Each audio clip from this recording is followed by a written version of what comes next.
kinda scared. Don't really know if I wanna go down there. From here it looks like a little blue ball. That's a great big place, and I'm so small. Why can't I just stay here with you? Did I make you mad? Don't you want me to? God said, child, of course I do. There's somebody special waiting for you. So hush now, baby, don't you cry. Someone down there waiting who's on the golden line. He's making sure you're always gonna be alright. A loving angel, tender, tough and strong. It's almost time to go meet your mom.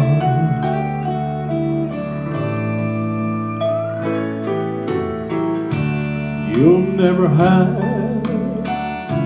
a better friend or a warmer touch to tuck you in. She'll kiss your bruises, your bumps and scrapes. Anytime you hurt, her heart's gonna break. So hush now, baby, don't you cry. There's someone down there waiting who's only golden light. It's making sure you're always gonna be alright. A loving angel, tender, tough and strong. It's almost time to go meet your mom. When she's talking to you, make sure you listen close. She's gonna teach you everything you'll ever need to know. How to mind your manners, to love and laugh and dream. She'll put you on the path that'll bring you back to me. Hush, little baby, don't you cry. Someone down there waiting who's on the going line. It's making sure you're always gonna be alright. A loving angel, tender, tough and strong. Come on, child, it's time to meet your mom.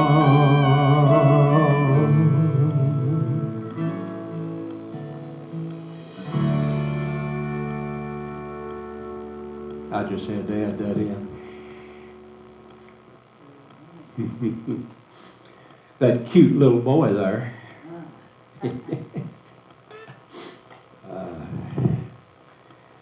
You know, every Mother's Day a lot of preachers like to preach about certain mothers of the Bible, and I've done that too. And we always like to compare them to that Proverbs 31 mother, that perfect mother. But the truth is, as much as we love them, we know that there's never been such thing as a perfect mother. We hear about it, but we know they don't exist. But I think our Bible gives us some pictures of real mothers. And that's why I entitled the message today, Mothers of the Bible, God's Hands on Earth.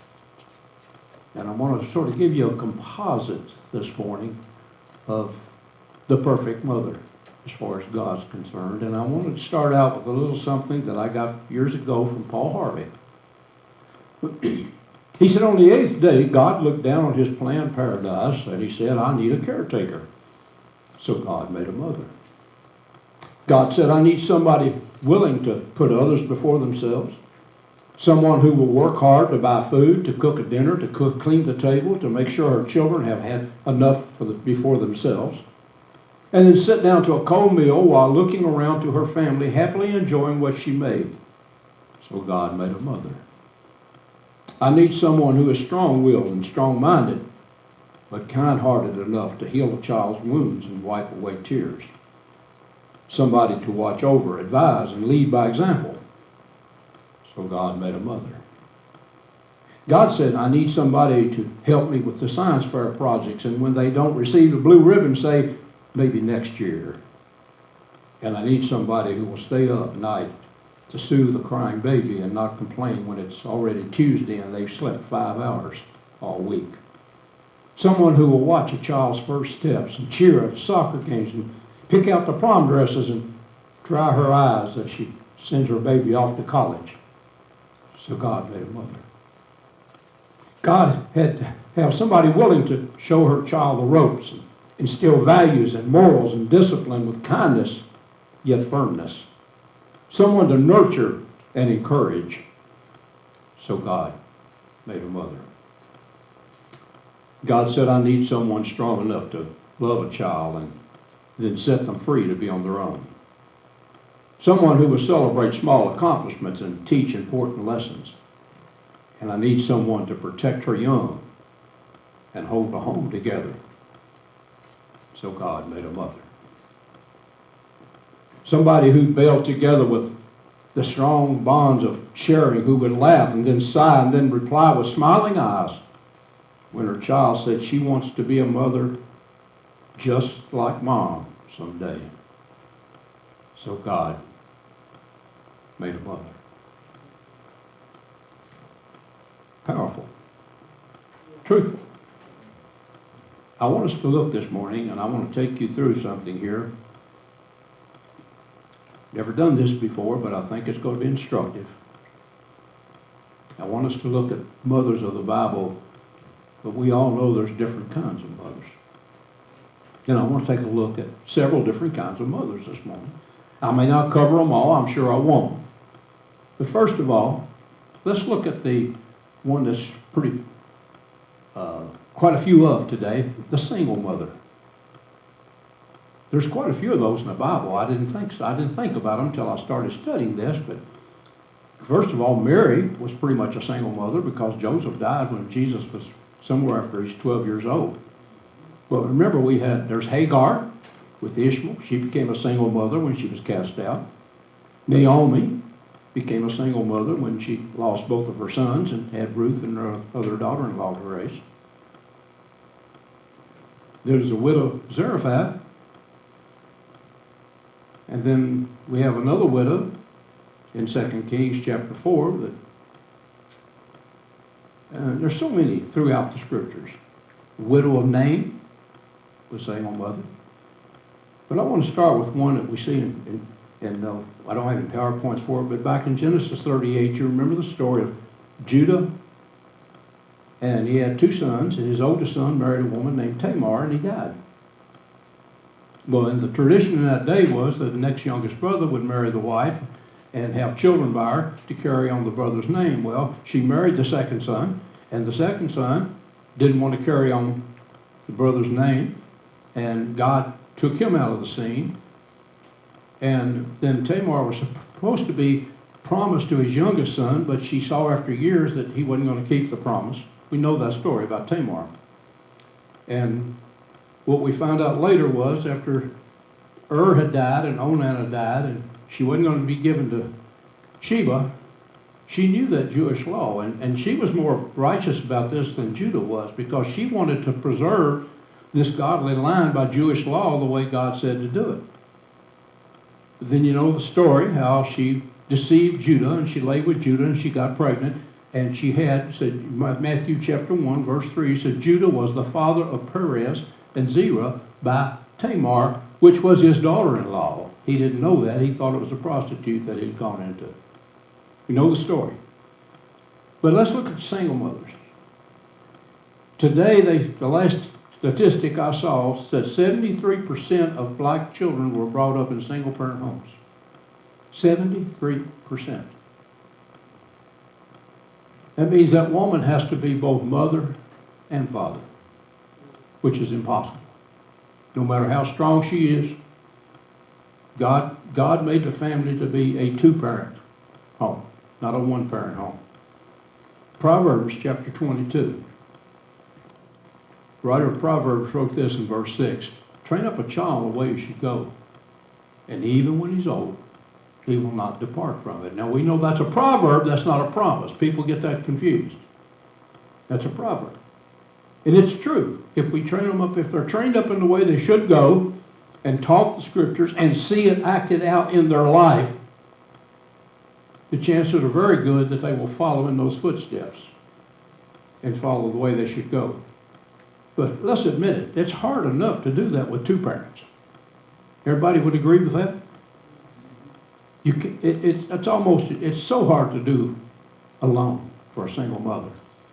In fact, in the Psalms chapter 68, verse 5, God says, I'll be a father of the fatherless and a judge for the widows. God is the father of the fatherless. When that woman is in that single parent and she's in that home and she's working one job, two jobs, doing whatever she can to try to raise those children the best she knows how. And she feels like she's alone. If she's a child of God, she's never alone. God said, I'll be a father to the fatherless. So we have the single mother. Then we have another mother we see in the scriptures. I call her the longing mother. She wants to have children so bad and can't. She longs to have children. We have a couple examples of that in the scriptures. There's Elizabeth. There's Hannah. But to this mother, Mother's Day is not usually a joyous day, because her heart's breaking because she wants to have children and she can't, and it just breaks her heart that she can't be a mother. And we see this. It's just a longing desire that seems so far off. And yet we have the story of these two women in the Bible. If they don't give up, Elizabeth, she was way past age to give birth to a child, and yet God heard her prayers and she had John the Baptist. God blessed her. Hannah, when she went, she begged and begged for a child, and God gave her Samuel when he finally answered her prayer. I read a true story just a few months ago of a woman and her husband. They'd been begging for children. She couldn't conceive, so they adopted a child. A few months after she adopted the child, she got pregnant and had quadruplets. Wait on God. What we talked about this morning? Wait on God. His silence is not always no. Sometimes it's wait. But you have the single mother who's trying to do it on her own. You have the woman who wants to be a mother, but she can't have children. And Mother's Day is not a happy occasion for that mother. It breaks her heart. But we have pictures of both of them in the scriptures. And then we have one, I'm going to give you a name that it probably doesn't ring a bell with you. I'll call her the grieving mother. Her name is Rizpah, R-I-Z-P-A-H. And you'll find her over in the book of Samuel. In 2 Samuel chapter 21, in verses 8 and 9, it said, the king took the two sons of Rizpah and gave them to the hands of Gibeonites, and they hanged them before the Lord, and they were put to death. They said they wanted something. Saul had mistreated them. The story is Saul had mistreated them. They wanted to get revenge on Saul. They told David, if you'll just give us 7 of his sons, we'll hang them, and we'll call it even, we'll get our revenge on Saul. And he went and took this woman's 2 sons and hanged them along with the other 5. Can you imagine? No, you can't. But could you start to imagine the pain that this woman went through to see her 2 grown sons taken from her and hanged? In fact, it goes on, if you'll read the rest of the story. She showed her grief in this and the pain she was in. Now, there's other ways that women suffer this type of pain, a grieving mother. The miscarriage, and a woman that's had an abortion, and the guilt that comes back with knowing that she had a baby living within her womb and she killed it, and then that guilt is with her for the rest of her life of what could that baby have been if I'd have just carried it to full term. But it's too late because she's killed the baby. Or maybe just a child that I can think of somebody just came to mind that lost a small child in an accident. They had an accident and all of a sudden the child's gone. And every year when Mother's Day comes around, when that child's birthday comes around, every day of their life, the grief that they have knowing that they had a child and that child is gone, because we expect to outlive our children, don't we? But that's not always the case, is it? In fact, that story with Rizpah goes on to tell us that God is still in control. We see with Rizpah in 2 Samuel chapter 21, verse 10, the next verse. She took sackcloth and spread it herself on the rock from the beginning of the harvest in the spring until it rained from the sky. And she kept all summer long. She allowed neither the birds of the sky to rest on them by day or the beasts of the field by night, protecting her children that were hanging on that wall. There's the love of a mother. They were dead, but she still loved them so much. She wanted to protect their bodies. And as we go on and read that story, we find out how David found out what she had done, had them taken down, had them buried.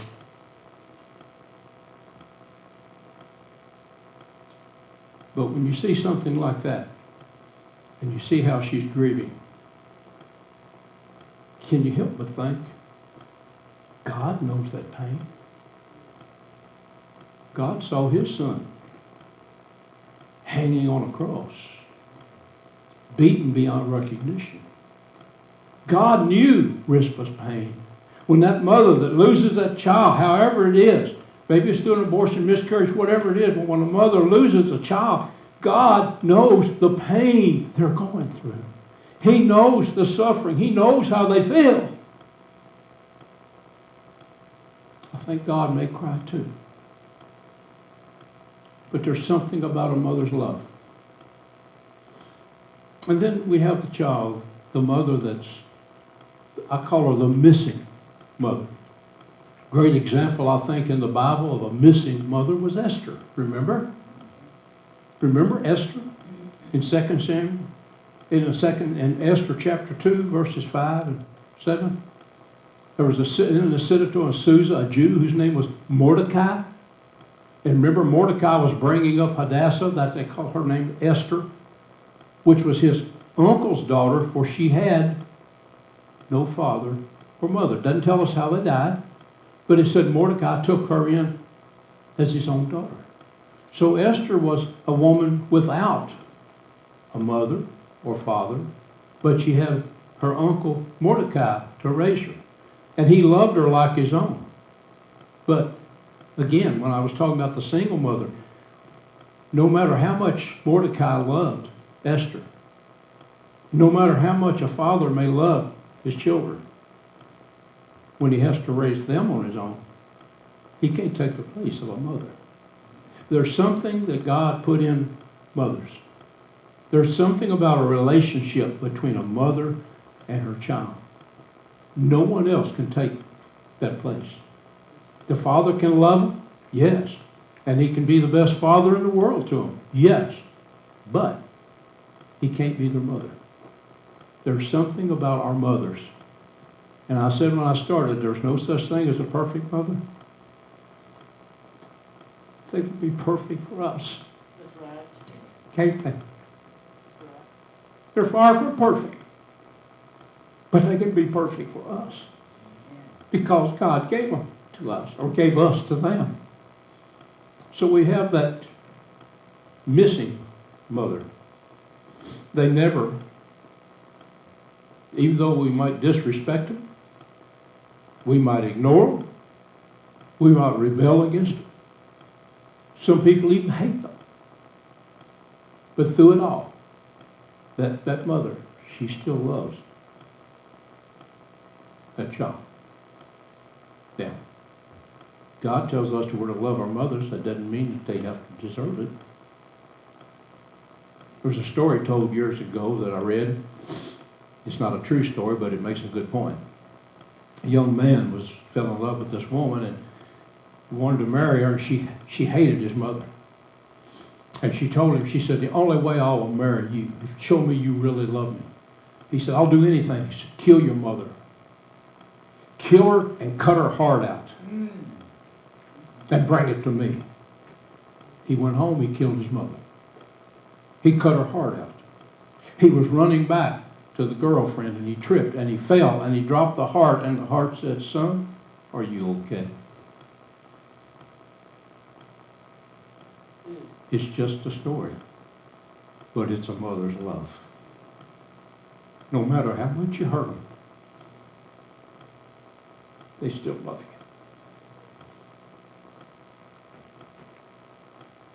you. Only God can do that. Only God can do that. And then we have the one that's sort of common also. I call it the brokenness mother. There's many people that have had broken relationships with their mothers. For whatever reason. It's not that loving mother, that's not that close. Maybe it's a rebellious child, maybe it's a mother that just doesn't have a motherly instinct. Whatever the reason. And there's a brokenness there. There's a separation between the two. But regardless of that, we all know you only have one mother. And nobody can take their place. Maybe it's not that ideal situation that we read about. It's supposed to be the perfect relationship and the perfect bond. Most of us didn't have a perfect bond. But we had one mother. And nobody or nothing can take her place. And when they're not with us anymore, no matter what the relationship was like, we'd give anything to hear the voice. One more time.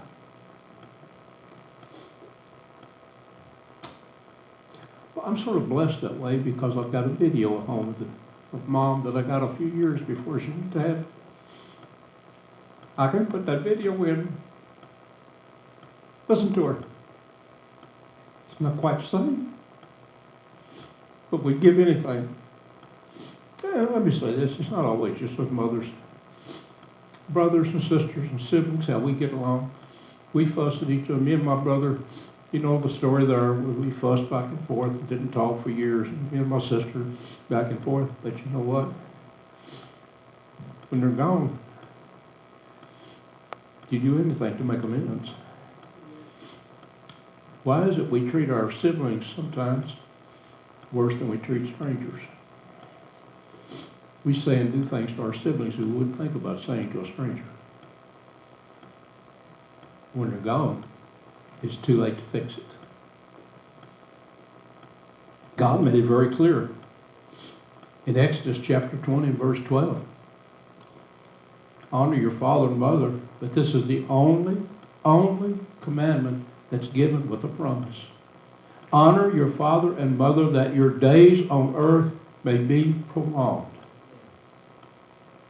Those days which the Lord to God gives you. The only command out of 10 that has a promise with it. Does God keep His promises? Yes. And God says if we honor our mother and father, our days will be prolonged. Do you think it might be important with God that we show honor to our mother and father? And I say again, it's not necessarily because they deserve it. They may be terrible. You may have a terrible father, terrible parent that don't deserve it, but God didn't say honor them because they deserve it. God said honor them because I gave them to you as parents.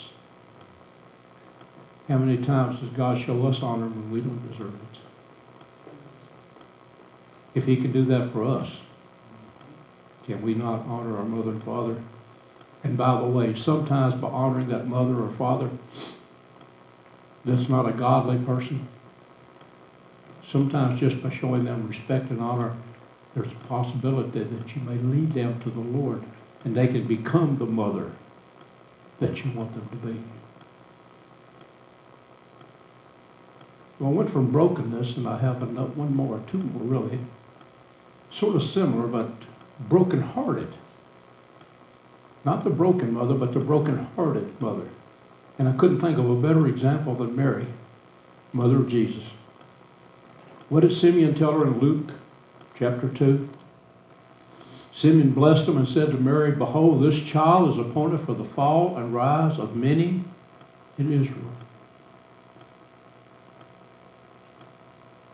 and for a sign to be opposed." But then look what he said, "And a sword will pierce even your own soul."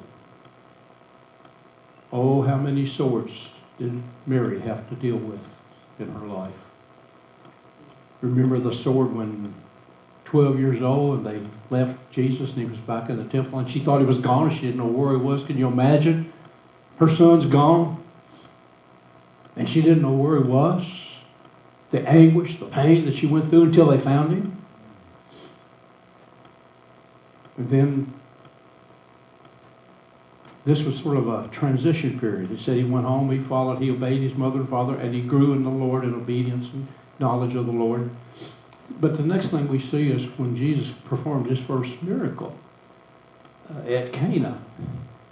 When Mary came to him and she said, "But we're out of wine," and he said, "Get this, woman, what is that to me?" He didn't say mother. He said woman. Now, that sounds irreverent, but there's a reason for it. You see, Jesus was making a transition. And Mary knew who he was. He was making a transition from being under her authority to being under the authority of the Father now. He was now the teacher. Mark chapter 3, verse 33 and 34, when we dealt with this. They said, "Well, your mother and your brother are outside, they're waiting to see you." But look what Jesus said. He said, "Behold, my mother and my brothers," looking around at everyone around him. He'd made the transition. He was now under the authority of his Father in heaven. Though he still loved his mother, because we're going to see that. But he was distancing himself from his mother and from the sword that his mother was under. But at the cross, when she was watching her son die, hanging on that cross, being killed, another sword ripped through her heart. But what did Jesus say to her in John chapter 19, verses 16 and 26 and 27? He saw his mother standing there with the disciple whom he loved, talking about John. But look what he said, "Mother, woman, behold your son." Then he said to John, "Behold your mother." What he was saying was, John, I'm leaving this world. I'm trusting my mother to you. Hanging on that cross, still thinking of his mother, the one that raised him. Can you imagine the responsibility of raising a perfect child that you knew was God? Can you imagine what she had to go through? You see, there was nothing more Jesus could do for her at that point, was there? Hanging on that cross. So he entrusted her to the disciple he loved, John, to take care of her. And then to sort of close our picture of the mother of the Bible, we'll end on a high note. A happy mother. Now, I just used Mary as an example of one who was brokenhearted. I'm going to use Mary again as the example of a happy mother. Because when Jesus walked into that upper room with Mary and the disciples, when he walked through that wall and walked into that upper room and she saw that her son was alive. He's alive! He's alive! He's alive! My son is alive. And all that brokenness, all the pain that she'd gone through, all the swords that she had suffered, it was all disappeared because her son was alive.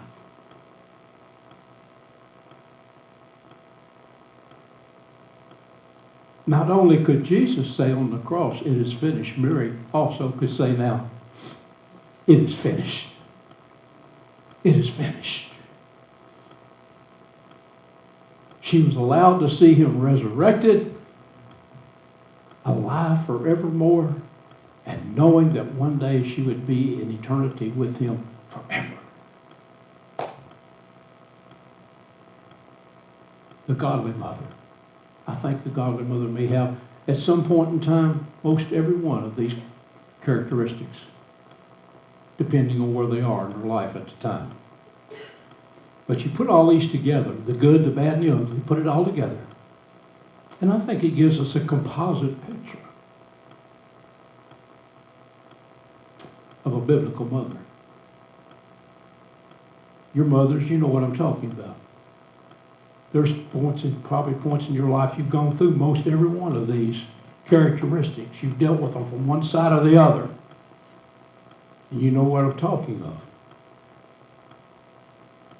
But I think it gives us a perfect picture of a mother. Over and above everything else, I think it shows us I don't think anything or anybody in the world